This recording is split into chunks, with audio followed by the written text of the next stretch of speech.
ஊத்தங்கரை அரசு மருத்துவமனை வளாகத்தில் மது போதையில் 3 பேர் ஒருவரை ஒருவர் தாக்கிக் கொண்ட சம்பவம் குறித்து போலீசார் விசாரணை மேற்கொண்டு வருகின்றனர்.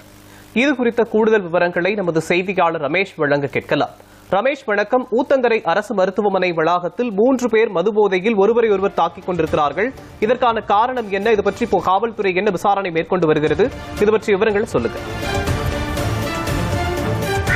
மோகன், கிருஷ்ணகிரி மாவட்டம் ஊத்தங்கரை அரசு மருத்துவமனை வளாகத்தில் நாம்பிராம்பட்டியைச் சேர்ந்த சக்திவேல், நேரு நகரைச் சார்ந்த மேஸ்திரி சரவணன், பிரபு ஆகியோர் மாறி மாறி தாக்கிக் கொண்டனர். இதில் சக்திவேல் என்பவர் சரவணன் மற்றும் பிரபுவை செங்கலால் தாக்கியதில் தலையில் பலத்த காயம் ஏற்பட்டு நிலை குலைந்து கீழே சரிந்து விழுந்திருக்கிறாரு. பின்னர் இருவரையும் மீட்டு ஊத்தங்கரை அரசு மருத்துவமனையில் சிகிச்சை அளிக்கப்பட்டு வருகிறது.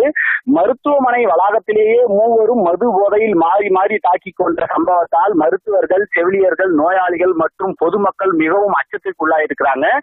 மூவரும் மாறி மாறி தாக்கிக் கொண்ட சம்பவம் பகுதியில் பெரும் பரபரப்பையும் அச்சத்தையும் ஏற்படுத்தியிருக்கிறது. இது சம்பவம் குறித்து ஊத்தங்கரை போலீசார் வழக்கு பதிவு செய்து விசாரணை மேற்கொண்டு வருகின்றனர். மோகன்,